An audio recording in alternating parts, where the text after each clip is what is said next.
This is Umar Ahmed for IFL TV, proudly sponsored by Everlast. Is it fair to say I'm joined by the main man at Top Rank? No, not at all.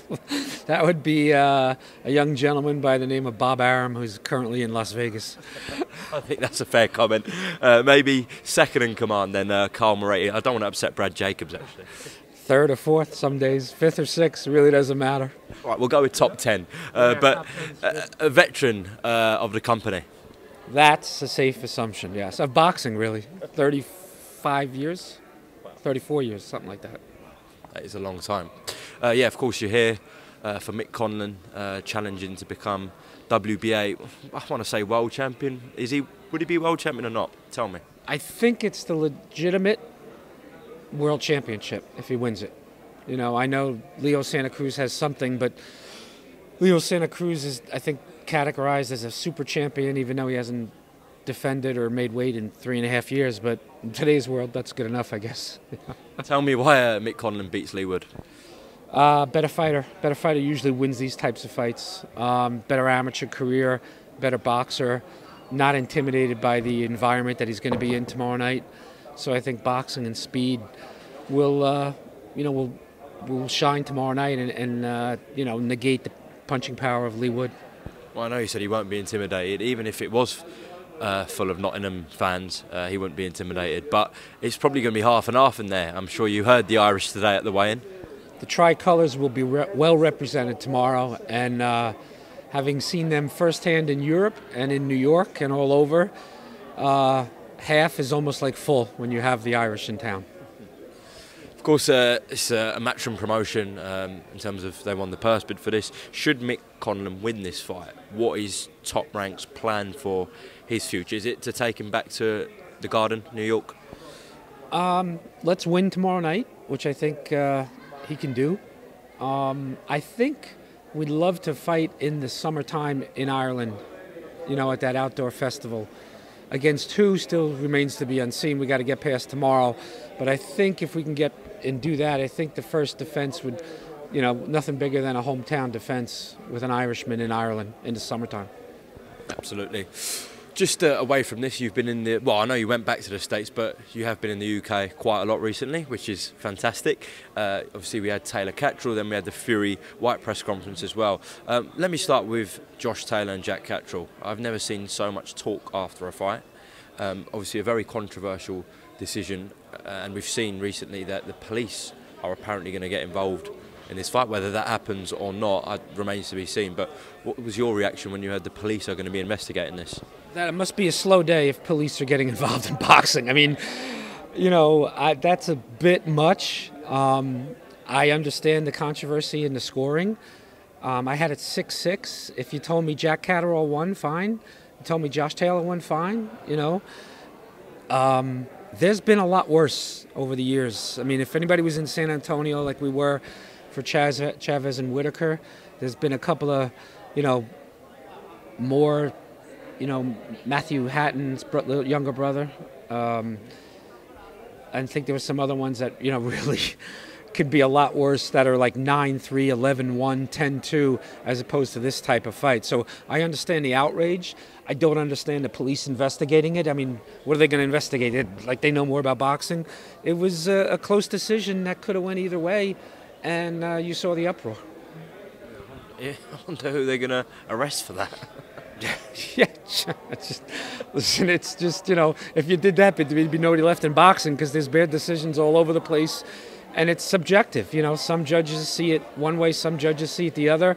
I think when you sit ringside as opposed to sitting on a couch in the United States watching an iPad, it definitely comes out differently. Announcers can skew a certain scoring at times. I'm not saying that it wasn't controversial. What I'm saying is there's been a lot worse, and unfortunately there could be a lot more bad decisions in the sport when it's, you know, determined by three guys sitting at ringside.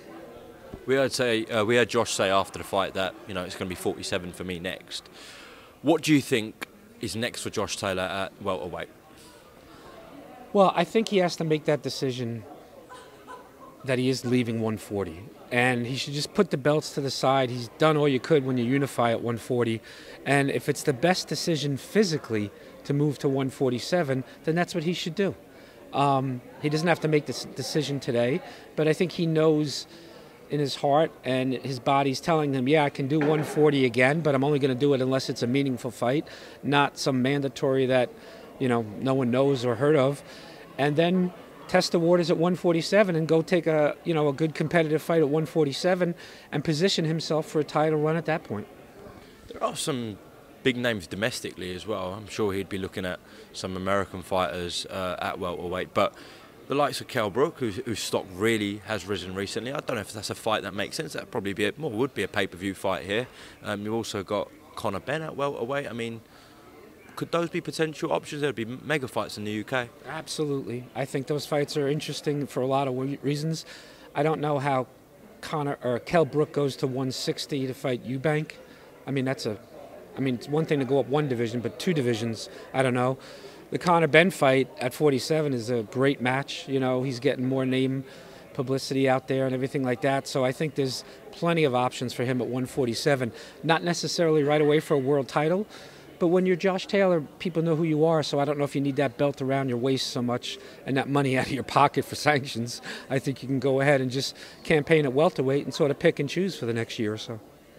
And as I said, of course, we had the Fury-Whyte press conference a few days after Taylor-Catterall. Tickets obviously sold out for that one from what we've heard, 90,000. I think Frank Warren confirmed that yesterday, and has also applied for another 10,000 to get it to 100,000. So incredible business for Fury-Whyte.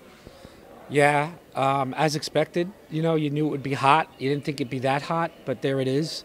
And when the girls in the office are arguing about tickets, that means we got a hot sale, and everybody's arguing about these tickets and who's getting what and who's buying where and everything like that. So, yeah, expect 100,000 at Wembley for a great fight.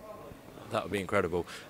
Frank believes it does over 1 million pay-per-view buys on BT Sport box office in the UK. How do you think this performs in the US, considering it won't be on peak US time for a fight? And also, I don't believe White's ever been on a main event in the US on US television. I might be wrong in that, but yeah, how do you think this performs? Well, Tyson Fury is the A side and is really the promoter of the event. I mean, like Bob said, Mount Rushmore of the 4 fighters he's been involved with in his career starts with Muhammad Ali, Marvin Hagler, Manny Pacquiao, and Tyson Fury. I mean, that's pretty good company right there. So when you have somebody like Tyson Fury, who hasn't been in a pay-per-view event, I don't know if that matters too much. I think it'll still perform well in the States and obviously over here in England. Yes, the timing's a little bit different, but it's a good time of the year to do it in April because, NBA playoffs haven't kicked in, Major League Baseball isn't going to be there, and the biggest thing is American football isn't around, so it's actually a good time to happen in the States for a pay-per-view. And whatever it is, it'll perform and it'll add to the pot. Is he in that bracket now in the US? I'm talking the likes of Canelo as a megastar, Gervonta Davis, Errol Spence. Is Tyson Fury in that conversation of top 3 to top 5 well-known boxers in the US I'm talking about? I think it's Canelo and Tyson Fury. Okay. I think the other two are great fighters, but I don't think they're at Tyson Fury level. I think Tyson is just, because he's a heavyweight too, and that separates him from everybody else, is he's a heavyweight who has that kind of personality and can sell anything, and he does, and I think that makes him a little bit different in that way. Have you had his new drink yet, Furiosity? I can barely deal with the water over here. I'm not trying that stuff yet, no. Of course, White wasn't in attendance at the press conference. Mm-hmm. We know when deals are done, of course, it will be said in the contract, X-Fighter has to do this in terms of media obligations, have to come to press conference, have to do this, have to do that, etc. In a purse bid agreement, just to inform the fans, is there anything stating in about purse agreement that a fighter has to do any media obligations? No, there isn't. From a professionalism, I think it's there that you should. I mean, you think you get to the biggest payday of your career, which it is. What you've dreamed of, fighting for the heavyweight title, is there, and you don't want to show up at a press conference, that's on him. And actually, it's turned into a better story. So if he doesn't come to the one the week of, which we probably won't see him until the weigh-in, he's going to have to get on the scale at some point. I don't know if it matters. Maybe it's a better story now that he doesn't show up, and the first time we see him is in the ring, hopefully on the 23rd. And, you know, you'll see him vertical for a while, and then we'll eventually see him horizontal. So if he doesn't want to partake in the biggest event, that's on him. You know, I think everything is proven that, you know what, Tyson Fury can do this, and he is doing it. I was just going to ask you about your thoughts lastly on the fight. I think you kind of answered it there, but how do you see Fury-Whyte playing out, Carl? Despite what Eddie says, getting hit by a left hook, I don't see that happening. Okay, he's not the puncher that Deontay Wilder is, and we've seen Tyson Undertaker Fury get up several times. So I don't see that happening. I think his reach, I think Tyson's motivation for fighting at home will bring him even to another level and look that much better. And by not showing up and thinking he's getting under Tyson's skin is just going to motivate Tyson more to put on a great performance at home, and I think that's what you see. Okay, Carl Moretti, thank you very much for talking to IFL TV. Always a pleasure, and best of luck with Mick tomorrow night, okay? Yeah, thank you. Appreciate it as always.